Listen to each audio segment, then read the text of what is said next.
ในช่วงเวลาต่อไปนี้คุณผู้ฟังจะได้พบกับรายการที่นำความรู้ข่าวสารสาระมากมายของชาวพุทธที่ควรรู้ทันต่อเหตุการณ์ปัจจุบันกับรายการบอกข่าวชาวพุทธดำเนินรายการโดยพระครูเกษมพิษโสพลขอเชิญคุณผู้ฟังรับฟังได้แล้วครับ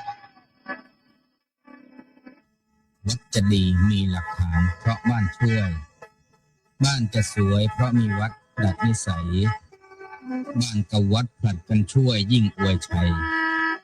ถ้าขัดกันก็บรรลัยทั้งสองทางเมื่อวัดดีศรีสงฆ์ทำรงศาสตร์ประชาราษฎร์เลื่อมใสได้สรรเสริญพระสงฆ์ดีศรีศาสตร์ราชจำเริญเหมือนชวนเชิญให้ชื่นชมนิยมกันวัดจะร้างช่วยกันสร้างอย่าร้างวัดคนเซซัดอย่าซ้ำกรรมของเขาได้ช่วยเหลือเกื้อกูลบุญของเราเด็กยังเยาว์ช่วยพยุงจูงเด็กไปรัฐต้องนำความดีเป็นผู้ยิ่งโยมต้องวิ่งตามด้วยช่วยศึกษาพระและโยมร่วมช่วยกันพัฒนาศาสนาช่วยคนชาติพ้นภัย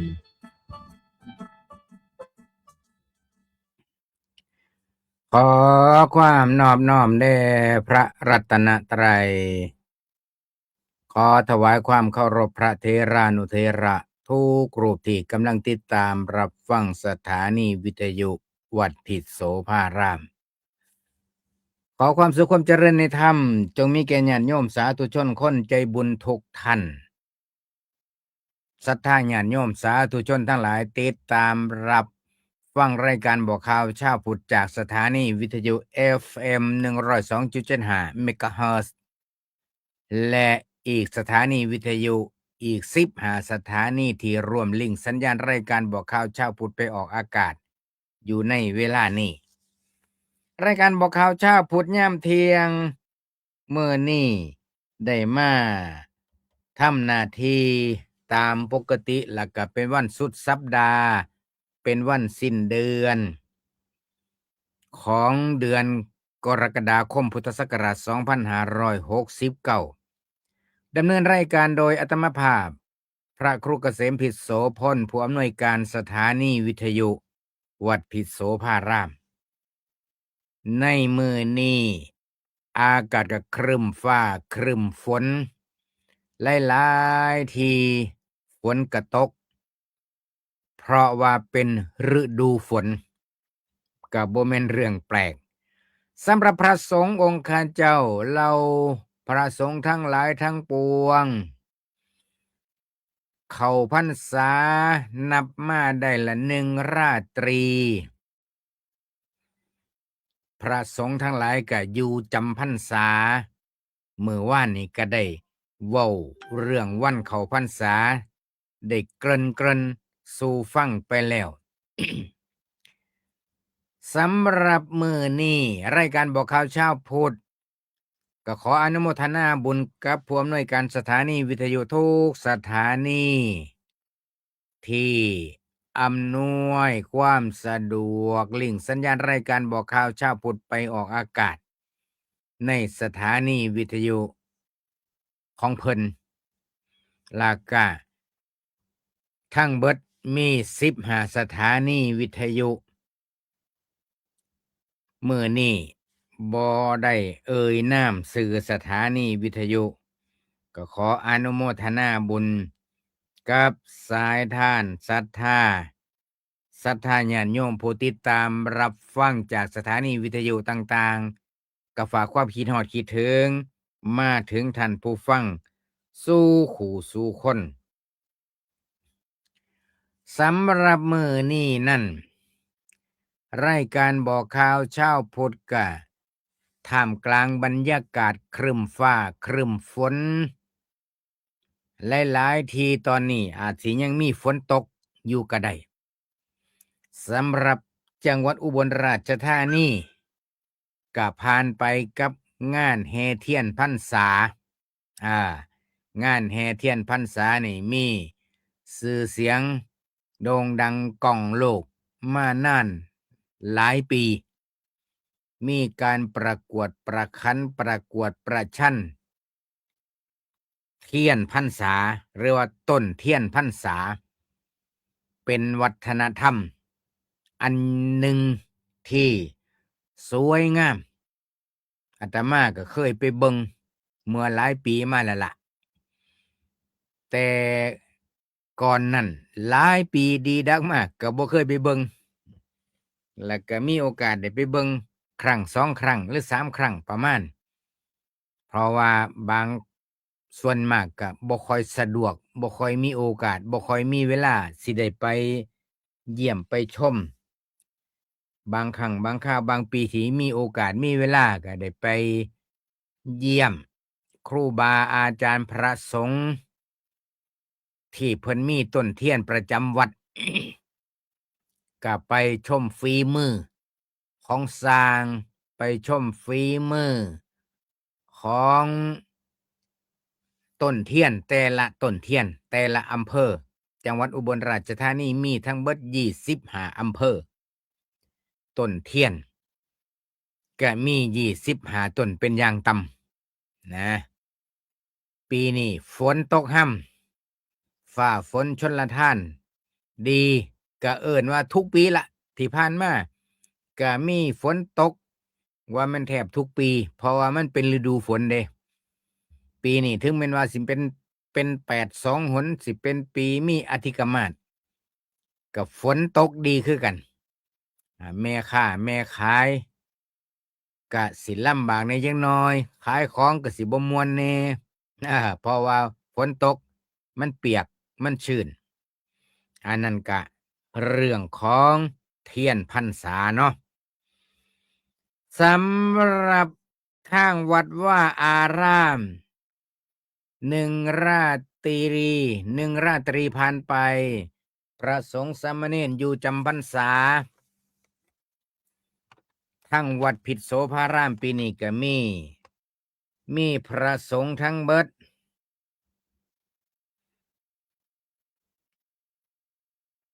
พระปกติ33 รูปพระเขาปฏิบัติกรรมฐาน27 รูปมีสามเณร37 รูปมีอุบาสก4 คนแม่ชี22 คนอุบาสิกา7 คนรวมแล้ว130 ชีวิตวัดผิดโสภารามท่านมาวัดสนมมังญามีผู้อยู่จำพรรษาปี2569วัดสนมมังญาตำบลเกียงเหนืออำเภอเขมราชจังหวัดอุบลราชธานีมีพระภิกษุ101 รูป101 รูปมีสามเณร87 รูปมีแม่ชี8 คนอุบาสก2 คนอุบาสิกา20 คนรวมแล้ว118 รูปคนนะนี่คือสถิติตัวเลขวัด2 วัดนี่ที่มีพระสงฆ์อยู่จำพรรษาส่วนนอกจากนี้ทั้งอำเภอเขมราชทั้งเบิดรวมแล้วก็มีพระสงฆ์สามเณรปะขาวแม่ชีรวมแล้วจังอำเภอเขมราชมีพระสงฆ์มีพระภิกษุสงฆ์192 รูปมีสามเณร138 รูปมีแม่ชี31 คนมีอุบาสก6 คนมีอุบาสิกา27 คนหมายถึงว่าอุบาสกเนี่ยหมายถึงว่าโยมผู้ชายมันนุ่งขาวห่มขาวรักษาศีลปฏิบัติธรรมอยู่ในวัดแม่ออกก็คือกันอุบาสิกา27 คนอันนี้เป็นสถิติของอำเภอเขมราชโดยเฉพาะก็ในตำบลเกียงเหนือตำบลเดียวนี่ล่ะ ตำบลอื่นบ่ทันนับนะ ตำบลเกียงเหนือประกอบไปด้วยวัดภิกษุโสภารามมีพระภิกษุ60 รูปสนมมังญามีพระภิกษุ101 รูปวัดสว่างอารมณ์บรรณาขนานมีพระ5 รูปวัดหน้าแม่ มีพระ6 รูป วัดโน่นสมบูรณ์มีพระ5 รูป วัดหน้าน้องทงมีพระ6 รูป วัดหน้านำค่ำมีพระ5 รูป วัดห้องไผ่มีพระ4 รูป อันนี้คือเฉพาะตำบลเกียงเหนือยังบ่ทันเบิดอำเภอโยมยังบ่ทันเบิดอำเภอ มื้อหน้าจังสิมาเว้าสู่ฟังว่าอำเภอเข็มราชทั้งเบิดมีพระสงฆ์สามเณรมากน้อยส่ำใดจังสิมาเล่าสู่ฟังอันนี้เอาเฉพาะตำบลเกียงเหนือตำบลเดียวนะรวมแล้วมีพระภิกษุ192 รูปนะตำบลนี้มีสามเณร138 รูป มีแม่ชี31 คน มีอุบาสก6 คน มีอุบาสิกา27 รวมแล้วทั้งตำบลเกียงเหนือ394 รูปคน นี่คือสถิติ ผู้อยู่จำพรรษาในอาวาสในตำบลเกียงเหนือ จึงมาเล่าให้ออกตนญาติโยมแฟนรายการบอกข่าวชาวพุทธทั้งหลายได้ทราบทั่วถึงกัน ส่วนจังหวัดอื่นๆก็จังรอฟังข่าวสารการกุศลคันทั้งสุพรรณทั้งต่างจังหวัดก็จังรอฟังเสียงรายการเสียงธรรมรายการสำเนียงเสียงเนอบ่าย2 โมงเด้อไม่ออกเด้อ เอามือนี่ขออนุญาตทักทายผู้ฟังอยู่ทั้งบ้านผู้ฟังอยู่ทั้งบ้านทั้งนอกบ้านมื้อนี้มาก่อนหมู่ก็มีคุณแม่สมหญิงมีชื่อจากลพบุรีก็ขออนุโมทนาบุญโยมค่ำจากเยอรมันโยมกรสวยจากกุดเขาปุ่นแล้วก็โยมวิไลวันโยมวิไลจากปทุมธานีแล้วก็แม่สำราญธนสารกุลอันนี้บ่ฮู้ว่าเพิ่นฟังอยู่ในพิกัดจังหวัดใดแจ้งมาใหม่ในเด้อแม่สำราญเด้อ เจริญพรคุณเกษินีไม้นุชจากนนทบุรีมื้อนี้ฟังอยู่ในรถไปทำธุระ นอกบ้านระมัดระวังเดินทางด้วยความปลอดภัยคุณแม่สมหญิงมีชื่อจากลพบุรีแล้วก็เจริญพรคุณนวลศรีจากฝรั่งเศสบ่หรือเยอรมัน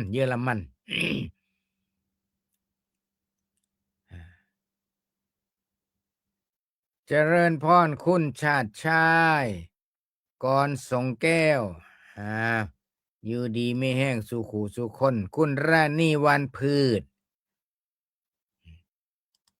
แล้วก็คุณนวลศรีเพิ่นแจ้งว่าเสียงดังฟังชัดภาพสวยชัดเจนเจ้าค่ะ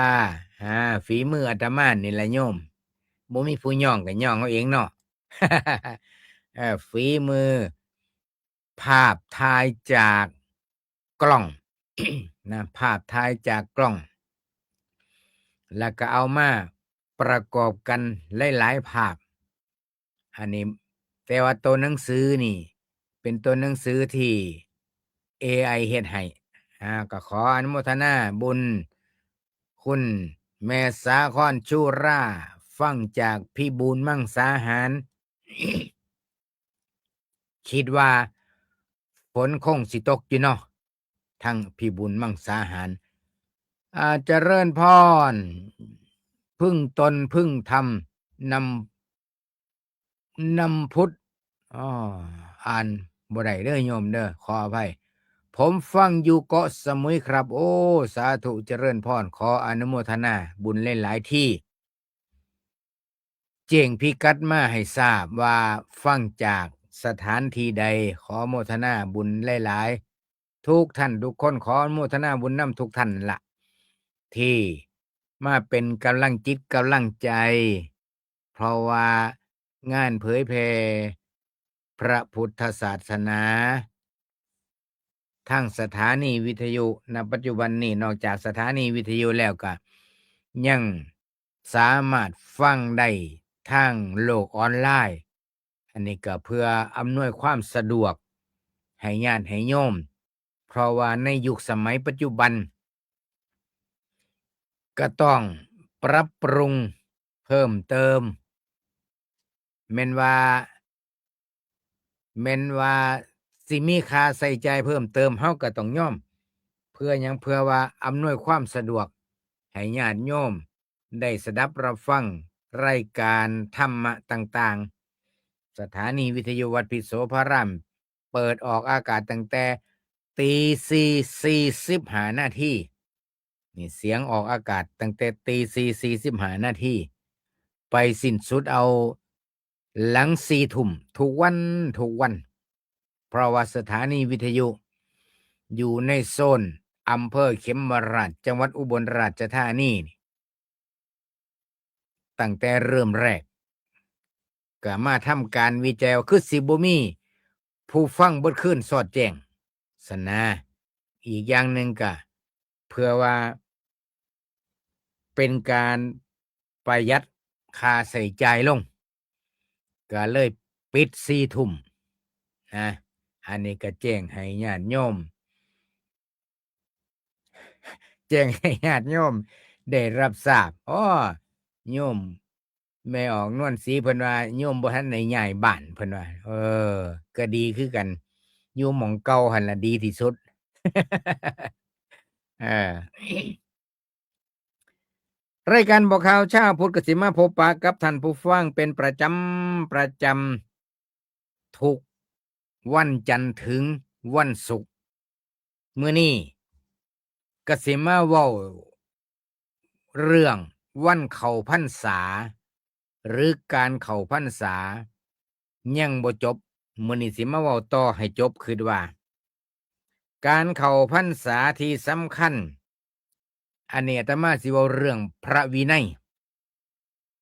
แล้วก็เกี่ยวกับพระสงฆ์โดยตรงพระสงฆ์ที่อยู่จำพรรษาในอาวาสนี่เว้าเกี่ยวกับด้านพระวินัยโดยตรงนี่ก็คือต้องทำความเข้าใจโดยเฉพาะผู้ใหม่หรือผู้ที่จำบ่ทันแม่นว่าเป็นผู้เก่าแต่จือบ่ทันแม่นก็ต้องมาทบทวนว่าการอยู่จำพรรษานี่บ่ให้พรรษาขาดโดยเฉพาะต้องทำความเข้าใจคำว่ารุ่งอรุณญาติโยมเคยได้ยินบ่ล่ะคำว่ารุ่งอรุณคือวันใหม่รุ่งอรุณวันใหม่ในพระวินัยนี่เพิ่นหมายถึงว่ามันแจ้งสว่างเป็นมื้อใหม่วันใหม่บ่ได้หมายถึงว่าหลังเที่ยงคืนไปแล้วนับเป็นวันใหม่อันนั้นเป็นการนับทางสุริยคติการนับการโคจรของพระอาทิตย์ทางโลกนับเอาแนวนั้นนับเอาการโคจรของพระอาทิตย์ก็คือวันที่31วันศุกร์ที่31เดือนกรกฎาคมนี่คือการนับทางพระอาทิตย์แต่ถ้านับทางจันทรคตินับการโคจรของดวงจันทร์วันใหม่นี่ก็คือต้องสว่างด้วยแสงพระอาทิตย์บ่แม่นสว่างด้วยแสงไฟฟ้าบ่แม่นสว่างด้วยแสงไฟแสงเทียนแต่ประการใด นะ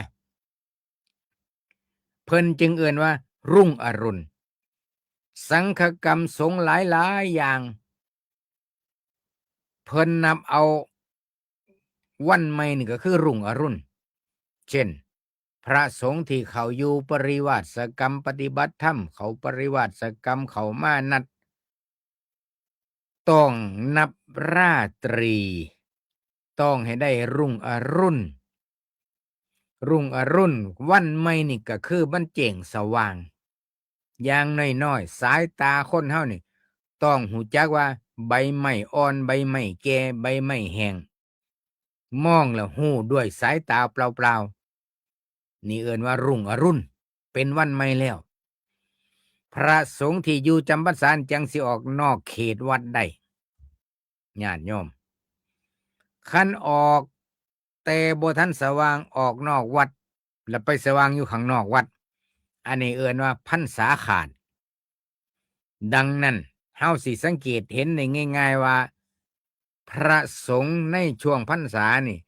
ไปบิณฑบาตนี่ต้องสว่างแจ้งสว่างในตาซะก่อนเด้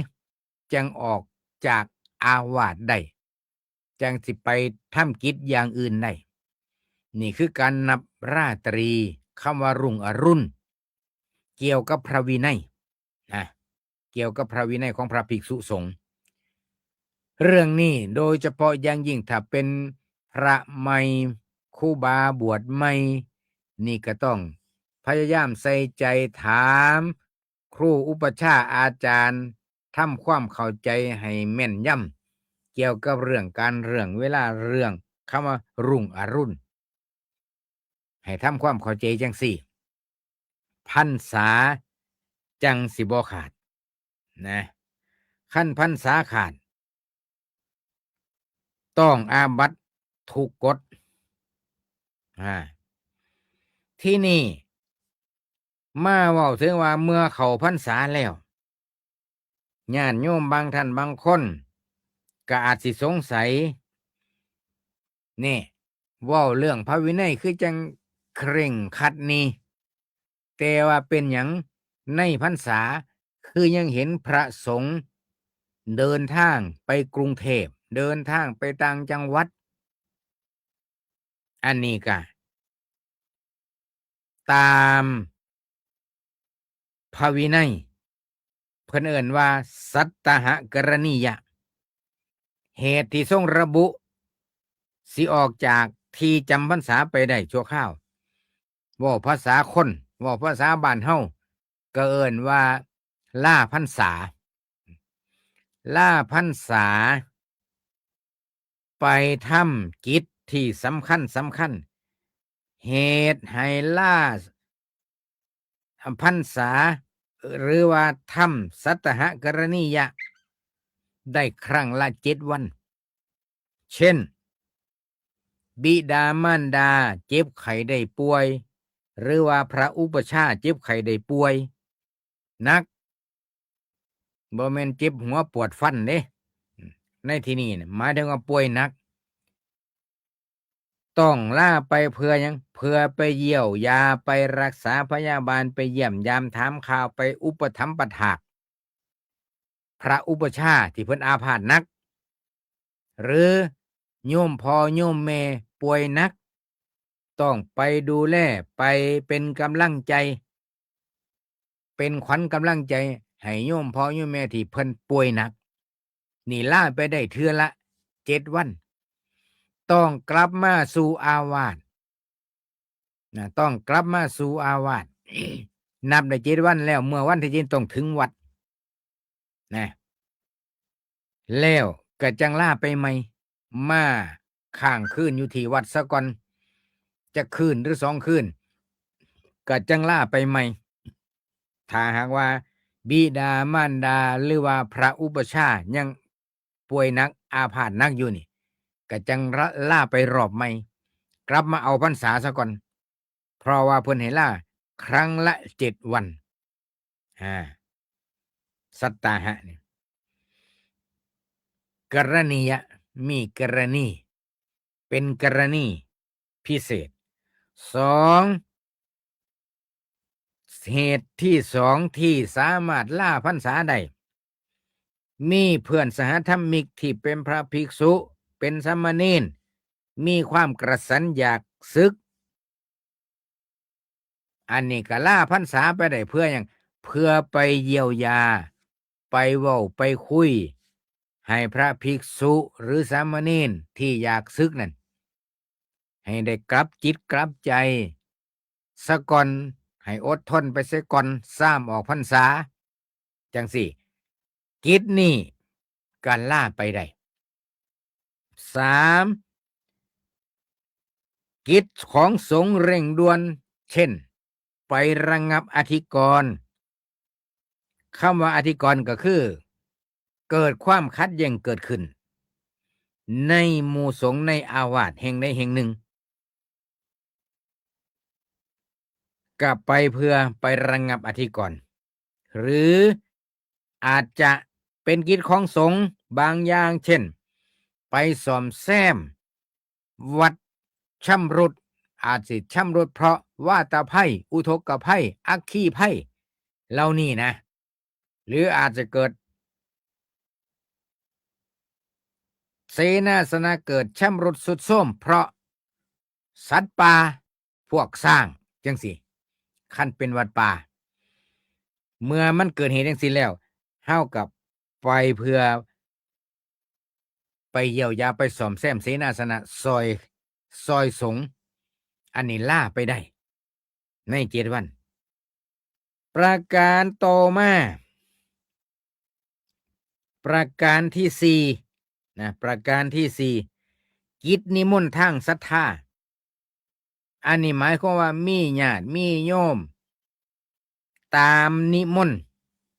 ญาติโยมนิมนต์โยมที่เขาศรัทธานั่นล่ะส่งคนมานิมนต์หรือโทรศัพท์ไปนิมนต์หรือส่งดีกาไปนิมนต์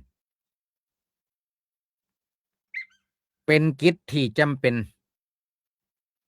เพราะว่าเจ้าภาพเจ้าศรัทธาผู้นิมนต์นั่นอาจจะเป็นผู้ที่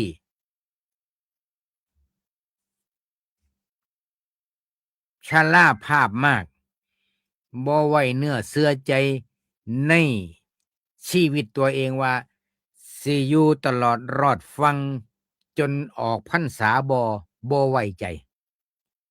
ย่านเสียชีวิตก่อนย่านบ่ได้ทำบุญย่านบ่ได้ทำทานย่านบ่ได้เฮ็ดได้ทานตามความปรารถนา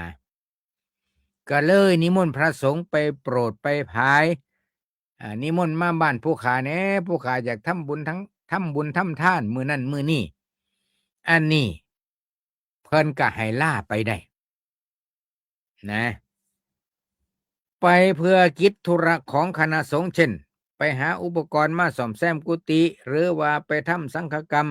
ไปสวดยติจตุถกรรมวาจาให้พระผู้ต้องการอยู่ปริวาสเป็นต้นอันนี้ไปสวดปริวาสก็ลาไปได้นะ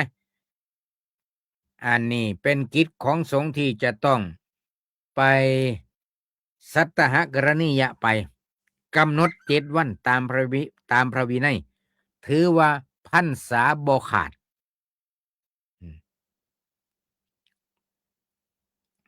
เพราะฉะนั้นเรื่องนี้ญาติโยมทั้งหลายก็รับทราบเพื่อสิได้เข้าใจบางครั้งบางคราวอาตมาก็เคยล่าพรรษาคือกันเป็นอย่างเพราะว่าอาจารย์ของอาตมาเนี่ยมีอยู่ครั้งหนึ่งเป็นพระอาจารย์เพิ่นอยู่จังหวัดปราจีนบุรีเพิ่นมรณภาพนี่อาตมาต้องล่าพรรษาไปอันนี้ก็เข้าพรรษาไปพึ่งได้อาทิตย์เดียวได้7 วันก็ต้องล่าพรรษาสัตตหะไปเพราะว่าเป็นพระอาจารย์ที่เคารพนับถือเพิ่นมรณภาพแล้วก็ต้องไปถือว่าเป็นกิจอันสำคัญที่มีความผูกพันกันนี่คือเข้าพรรษาแล้วก็ลาไปได้ญาติโยมมาเว้าให้ญาติให้โยมฟังเพื่อสิได้เข้าใจหายสงสัยเพราะว่าที่ผ่านมาก็เคยได้ยินอยู่บ่อยๆโยมถามอยู่บ่อยๆเนี่ยคือจังว่าเข้าพรรษาแล้วคือว่าได้ไปหันไปนี่อยู่บ่เป็นหยังบ่จังสินะก็มาเล่าสู่ฟังให้ญาติโยมได้ศึกษาเรียนรู้ไปนำเจริญพรแม่เสงี่ยมดาบุตรดีเพิ่นฟังจากทางวิทยุขอโมทนา แม่ชูใจสันทาลุในทางบ้านกุดกอยแล้วก็โยมนวลศรีเพิ่นก็บอกว่าแชร์แล้วเจ้าค่ะสาธุสาธุโยมฉลวยโฉมศรีรับฟังจากวิทยุขอโมทนาดังนั้นญาติโยมทั้งหลายก็ให้ญาติโยมจำไว้ว่าในพรรษานี่ขั้นพระเพิ่นเดินทางเช่นไปเห็นอยู่สถานีขนส่งหรือว่าไปเห็นอยู่สนามบินแสดงว่าเพิ่นเดินทางไปต่างจังหวัดหรือต่างจังหวัดไปกรุงเทพหรือกรุงเทพมาต่างจังหวัดอันนี้ก็แสดงว่าเพิ่นมีกิจสำคัญของสงฆ์เพิ่นก็ล่ายไปได้เทื่อละ7 วันแต่ส่วนมากก็ไปแล้วกิจบ่ครบ7 วันเพิ่นก็กลับแล้วต้องรีบกลับเมื่ออยู่จำพรรษาครบถ้วนไตรมาส3 เดือนญาติโยมเมื่ออยู่ครบ3 เดือนเหตุจังใดเมื่ออยู่จำพรรษาครบ3 เดือนอานิสงส์การจำพรรษาของพระสงฆ์ที่จำครบพรรษาเมื่อพระสงฆ์จำพรรษาครบถ้วนไตรมาสได้ปวารณาออกพรรษาได้กรานกฐินแล้วย่อมได้อานิสงส์ขอยกเว้นพระวินัย5 ข้อ5 สิกขาบทมีหยังแน่เมื่ออันนี้เพิ่นเอิ้นว่าอานิสงส์การอยู่จำพรรษาอานิสงส์การอยู่จำพรรษา1ไปไหนไม่ต้องบอกลาตามสิกขาบทที่6แห่งอเจลกวรรคปาจิตตีกันซึ่งเป็นข้อวัดปฏิบัติที่อนุญาตให้พระภิกษุสามารถเดินทางไปไหนมาไหนได้โดยบ่ต้องบอกลากล่าวล่วงหน้าในบางกรณีส่วนมากพระสงฆ์เฮาเข้าใจเรื่องนี้ผิดหลายนะเท่าที่ผ่านมานี่ผิดหลายตามสิกขาบทที่6แห่งอเจลกวรรคปาจิตตีกันคำว่าเที่ยวไปบ่ต้องบอกลาเฮาบ่ตีความกันเอาง่ายๆอยากไปไสก็ไปได้อันนี้บ่แม่นนะอยากไปไสก็ไปได้บ่แม่นคำว่าไปไหนไม่ต้องบอกลาในสิกขาบทที่6แห่งอเจลกวรรคปาจิตตีกันนี่หมายถึงเวลาพระสงฆ์จำนวนหนึ่งไปฉันเศร้าหรือว่าไปฉันเพลบ้านโยมฉันเสร็จแล้วอยากเลยไปร้านค้าสิไปซื้อไม่จิ้มฟันหรือว่าสิไปซื้อน้ำดื่มหรือว่าสิไปซื้อสบู่ยาสีฟันแล้วก็จังสิเดินกลับวัดตามหลังให้คณะสงฆ์เพิ่นกลับวัดก่อนจังสี่นั่นนี่ความหมายคำว่าเที่ยวไปไม่ต้องบอกลานี่บ่แม่นว่าออกพรรษาแล้วได้กรานกฐินแล้วอยากไปเที่ยวต่างจังหวัดก็ไปมาแล่มเต็มแต่ไปบ่บอกบ่ลาบ่บอกบ่กล่าวว่าสิไปไสมาไสไผถามหาก็บ่จักว่าไปไสมาไสก็บ่ฮู้จักอันนี้คันเป็นแนวนี้แสดงว่าการปกครองล้มเหลวนะดังนั้นสิกขาบทนี้พระสงฆ์สามเณรนี่ต้องทำความเข้าใจกันให้ชัดๆคำว่าเที่ยวไปบ่ต้องบอกลาตามสิกขาบทที่6แห่งอเจลกวรรคปาจิตตีกันนี่ความหมายเอาเวลาไปทำภัตกิจอยู่บ้านโยมเพราะว่าเวลาไปชั้นเศร้าก็ดีหรือว่าไปชั้นเพลบ้านโยมก็ดีนี่อย่างน้อยก็ไป5 รูปไป8 รูป9 รูปหรือว่าไปเกิน9 รูปจังซี่นะแต่ว่าเวลาสิกลับวัดนี่เฮาบ่กลับนำหมู่เฮาบ่กลับนำหมู่เฮาสิเลยไปบ้านโยมหน้าบ้านโยมอาบ้านโยมปู่อยู่ใกล้ๆกันหั่นในหมู่บ้านนั่นล่ะไปแวะถามข่าวจักหน่อยแหละก็จังสิกลับวัดทีหลังหมู่อันนี้ความหมายเอาแค่นี้คำว่าไปเที่ยวไปบ่ต้องบอกลา บ่ได้หมายความว่าอยากไปตลาดอยากไปเที่ยวงานแห่เทียนอันนั้นบ่แม่นแนวนั้นต้องบอกลาเจ้าอาวาสนะประการที่2เที่ยวไปไม่ต้องถือไตรจีวรครบสำหรับ3ผืนเพราะปกติพระสงฆ์ก็สิครองผ้าไตร3ผืนมีผ้านุ่งผ้าจีวรผ้าสังฆาตินี่เพิ่นเอิ้นว่าผ้าไตร3ผืนไตรแปลว่า3พระสงฆ์ผู้ที่ถือธุดงค์เคร่งในธุดงควัตรถือผ้า3ผืนเป็นวัดอันนี้ก็มีผ้านุ่งผืนเดียวบ่มีผัดเปลี่ยนมีจีวรผ้าห่มผืนเดียวมีผ้าสังฆาติผืนเดียวละคันเข้าพรรษาจังซี่ก็สิมีผืนที่4เข้ามาคือผ้าอาบน้ำฝนโยมบางคนบัดสิคือโอ้สัมพ่อดอกมื้อนั้นพ่อพาอยู่หั่นเพิ่นกินสิตุตุเพิ่นคือสิบ่ได้ซักผ้ามาเหิงแล้วย้อนเพิ่นมีผ้า3ผืนนี่ติซั่นปัดสิว่า เออไม่ออกผู้ลางคนว่าเพิ่นอยากว่าจังซั่นแต่ความจริงเพิ่นถือผ้า3ผืนบ่มีกินตุตุก็มีผู้เพิ่นรักษาความสะอาดใส่ใจ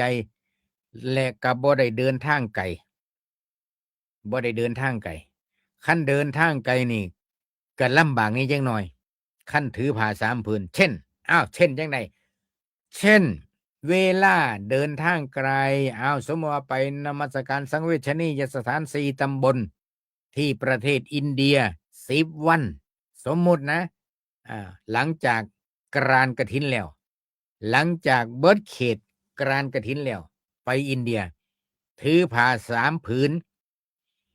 โยมก็คิดเบิ่งเอาไปทั่วอินเดียนี่แต่ว่าผู้ปฏิบัติได้ก็เยอะแยะพระสงฆ์เฮาผู้เพิ่นปฏิบัติได้แต่ว่าถึงเวลาถึงวันสมควรว่าจะต้องซักผ้าก็คือหยุดการเดินทางแต่เฮาไปน้ำทั่วที่บ้านทั่วเขาไปทุกวันตื่นเช้ามาไปค่ำถึงเวลานอนจอดตื่นเช้ามาไปผมมีเวลาซักผ้าเด้ โยมคันนี้นี่ไปแนวนี่บ่มีเวลาซักผ้าคันถือผ้า3ผืนนี่ก็สิอัตคัดแน่เพื่อสิได้10วันเพื่อสิได้กลับมาวัดว่าอารามเพื่อสิได้มาซักโอ้ไม่ออกผู้ลางคนก็สิบีบหูดังพุ่นบ่จัก เอออันนี้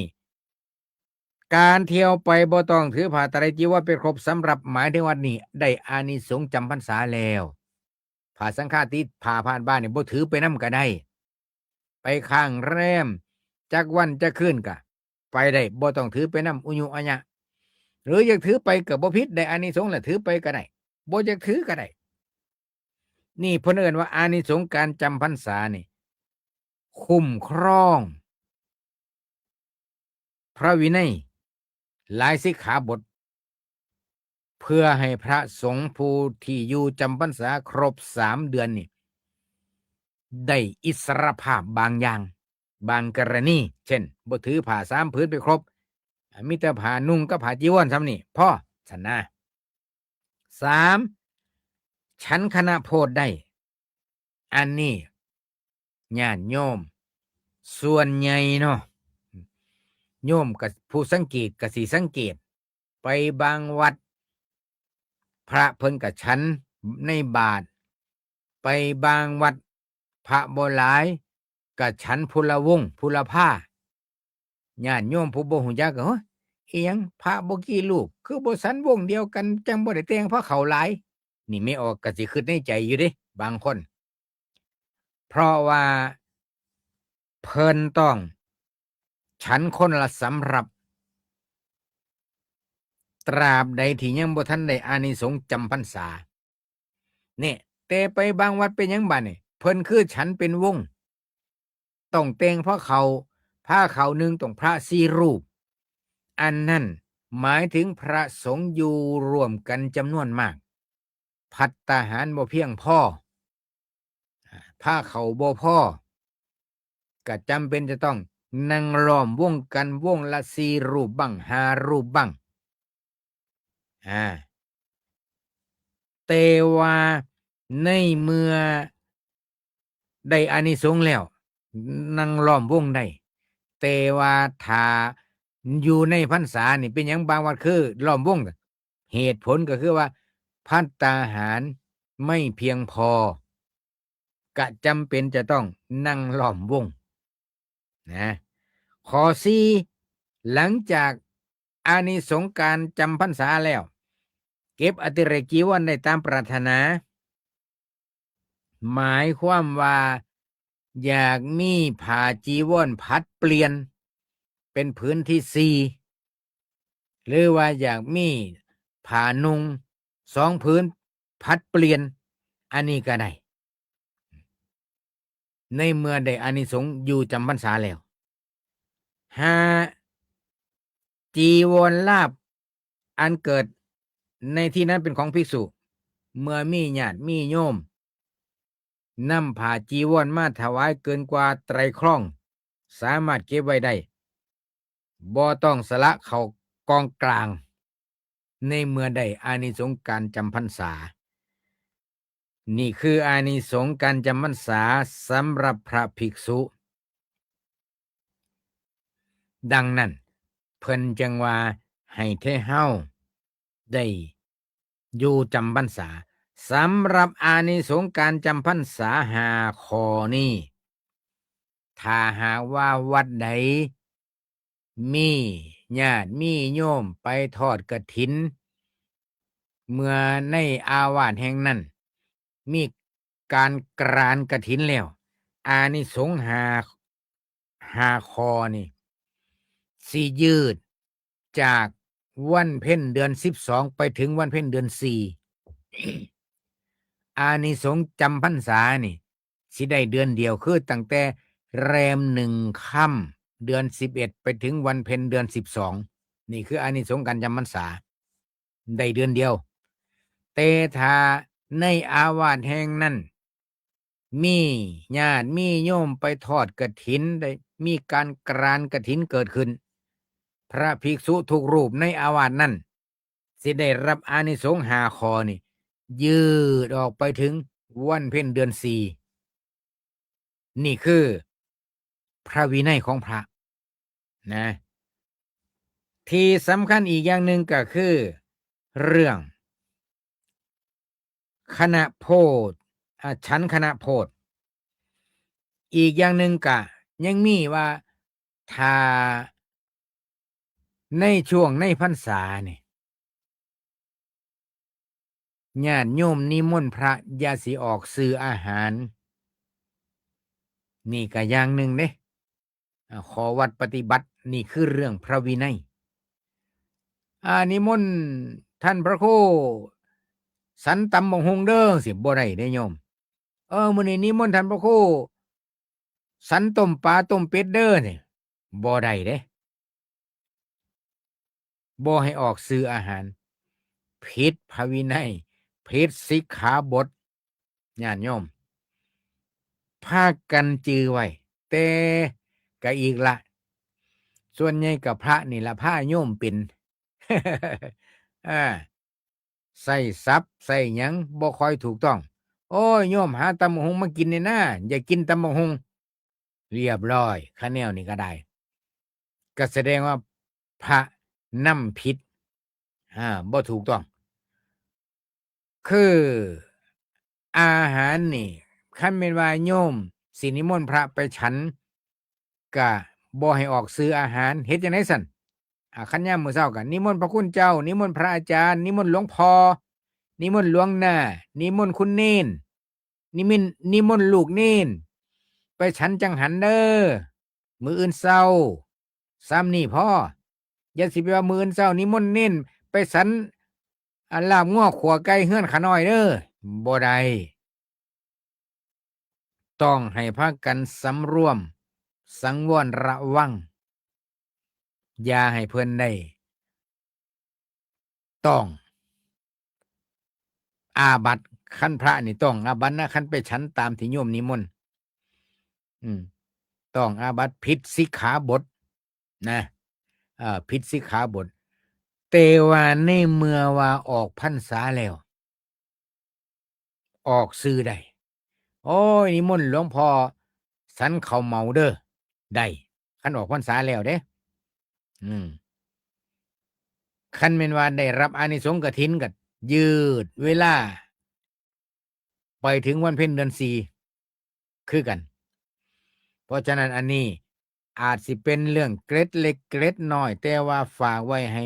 อุบาสกอุบาสิกาให้ญาติให้โยมพระสงฆ์สามเณรได้จื้อได้จำเอาไว้ว่าการนิมนต์พระสงฆ์ไปฉันอาหารนี่คันในเวลาช่วงนี้แต่มื้อนี้ไปจนถึงวันออกพรรษาอย่าสิไปออกซื้ออาหารนิมนต์สันเขานี่ก็บ่ได้เด้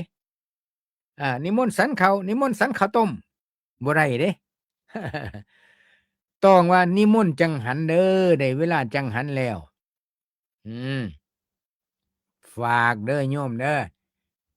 ให้พักกันเอาไปใช้ให้เกิดประโยชน์โสติผลจั่นตัวแต่ว่าบ่เทื่อยามทำบุญเพราะว่าอยากทำบุญกับพระภิกษุผู้บริสุทธิ์เด้ความคิดโยมนั่นแม่นบ่ยามเว้าเพราะว่าโอ้ยข้าน้อยอยากทำบุญกับพระผู้เพิ่นบริสุทธิ์แต่บัดออกปากว่าอันนี้มนต์สันข้าวต้มเด้อข้าน้อยมื้อนี้ข้าวต้มมัดผู้ขาเฮ็ดเองเด้เพิ่นยังนำเข้าไปอีกอยู่เด้ เออ นิมนต์สันก๋วยเตี๋ยวเด้อเพราะว่านิมนต์สันซกเล็กเด้อเพราะว่านำเขาไปอีกแห้งนักหนาเขาไปเรื่อยๆโยมเอ้ยอันนี้ต้องโยมต้องฟังต้องทำความเข้าใจคันในใจเพิ่นว่าอยากทำบุญกับพระผู้บริสุทธิ์แต่ว่าเฮ็ดจังได๋ล่ะโยมผัดพาเพิ่นผิดบัดนี้อาพระก็เกรงใจโยมโอ้ยนิมนต์หลวงพ่อเด้อข้าน้อยมื้ออื่นนิมนต์ไปสันลาบหมูเฮือนข้าน้อยเด้อพระคันสิบ่ไปผัดเกรงใจโยมเอาไปมาก็เลยผิดนำกันนั่นอันนี้ให้ญาติโยมได้จื้อเอาไว้ให้คะล่ำเด้อให้พากันคะล่ำคำว่าคะล่ำคืออิหยังภาษาอีสานคำว่าคะล่ำก็คือไม่สมควรอาเจริญพรกราบนมัสการเจ้าค่ะหลวงพ่อว่าดีเจ้าค่ะที่พูดแบบนี้เจ้าค่ะชัดเจนบ่ชัดเจนเจ้าค่ะโยมเคยมุ่นต์พระบ่น่ะนิมนต์หลวงพ่อสันข้าวต้มบ้านโยมเคยว่าบ่ล่ะ ไม่ได้ออกชื่อแต่เคยได้ยินคนที่อื่นเขาทำเขาออกชื่อ เออโอ้ยหลวงพ่อนิมนต์ฉันมะพร้าวบ้านโยมเด้อสิก็บ่ได้เด้ ไอ้คนก็ว่าอันเนี้ยต้องทำแบบนี้ถึงจะอร่อยน้ำปลาเนี่ยต้องทอดให้เหลืองเขาทีเดียวไม่ใช่พระเป็นคนพูดเอง นั่นติยกประโยชน์ให้จำเลยไปขอบพระคุณนะคะที่พูดให้ชัดเจนเจ้าค่ะเจริญพรนมัสการเจ้าค่ะสาธุเจริญพรเด้อคุณโยมอ้อยใจเพิ่นว่ากราบนมัสการเจ้าค่ะเป็นไงน้อคุณโยมอ้อยใจนี่ฟังจากจังหวัดใดแจ้งมาให้ทราบนำแน่ขออนุโมทนาบุญนำทุกท่านทุกคนอุบาสกอุบาสิกาทุกท่านเด้อจังไดก็ให้พากันใส่ใจเอาไปใส่ให้แน่ที่เว้ามามื้อนี้ขอให้ญาติโยมเฮาได้ใส่ใจคักแน่ให้เอาไปใส่ให้สำรวมระวังคันหากว่าเฮาอยากเป็นผู้ที่อยากได้บุญได้ผลาโยมอ้อยใจเพิ่นฟังจากจังหวัดเชียงรายเจ้าค่ะสาธุขออนุโมทนาบุญดีใจนำมีพี่น้องจากเชียงรายก็ฟังได้ขออนุโมทนาสาธุการหลายสำหรับช่วงสุดท้ายนี้อาตมาสินำผ้าแผ่เมตตาเด้อขอให้ทุกท่านทุกคนตั้งใจว่าตามกันได้ คำแผ่เมตตาให้สรรพสัตว์สัพเพสัตตาสัตว์ทั้งหลายที่เป็นเพื่อนทุกข์เกิดแก่เจ็บตายด้วยกันทั้งหมดทั้งสิ้นอเวราโหนตุจงเป็นสุขเถิดอย่าได้มีเวรแก่กันและกันเลยอัพพยาปัชชาโหนตุจงเป็นสุขเถิดอย่าได้เบียดเบียนซึ่งกันและกันเลยอนีคาโหนตุจงเป็นสุขเถิดอย่าได้มีความทุกข์กายทุกข์ใจเลยสุขีอัตตานังปริหารันตุจงมีความสุขกายสุขใจรักษาตนให้พ้นจากทุกภัยทั้งสิ้นเถิด นั่นนี่แผ่เมตตาก็ให้ญาติโยมพยายามฝึกแผ่เมตตาก่อนหลับก่อนนอนทุกวันเด้อคันเป็นไปได้อย่าลืมคำแผ่เมตตานี่มื้อนี้จื้อบ่ทันได้มื้อหน้าก็พยายามฟังแล้วก็พยายามจื้อไปมื้อเล็กมื้อน้อยส่วนมากพี่น้องพุทธศาสนิกชนเฮาสิเคยแผ่เมตตามาแล้วก็บ่ยากเกินไปเพียงแต่ว่าเฮาบ่ได้ใส่ใจบ่ได้เว้าดูบ่ได้เว้าบ่อยก็อาจสิเผลอสิลืมก็เป็นธรรมดาเพราะฉะนั้นในพรรษานี้ขอฝากให้พ่อแม่พี่น้องญาติโยมทุกคนได้ใส่ใจเจริญเมตตาภาวนาทุกวันทุกคืนผู้ใดสิลดละเลิกอบายมุขผู้ใดสิลดละเลิกเศร้าซื้อเลขเศร้าซื้อหวยเศร้าซื้อลอตเตอรี่ก็ตั้งใจนี่แหละในพรรษาพยายามหันหน้าเข้าวัดว่าอารามรักษาศีลเจริญภาวนาอยู่เป็นนิจให้บุญบารมีของเฮาเพิ่มขึ้นเรื่อยๆเฮาก็สิเจริญไปสู่ความเจริญงอกงามเรื่อยๆก็เฮ็ดเอาทำเอาสำหรับมื้อนี้รายการบอกข่าวเช้าพุธก็เห็นว่าสมควรแก่เวลาอาตมาภาพพระครูเกษมผิดโสพลผู้ดำเนินรายการบอกข่าวเช้าพุธก็ขออำลาพาจากมาพบกันใหม่พ้อกันใหม่เดือนหน้าเดือนสิงหาคมพุ่นละวันจันทร์วันจันทร์ที่3จังมาพ้อกันใหม่สำหรับมื้อนี้ขอให้ศรัทธาญาติโยมผู้ฟังทุกท่านทุกคนสู้หม่องสู้บอนอยู่ดีไม่แห้งสุขกายสุขใจคิดสิ่งหนึ่งประการใดที่เป็นไปโดยชอบประกอบโดยท่านด้วยธรรมแล้วใส่ขอให้ความคิดนั้นความปรารถนานั้นสมความมุ่งมา่ปรารถนาสู้ขู่สู่คนขอเจริญพร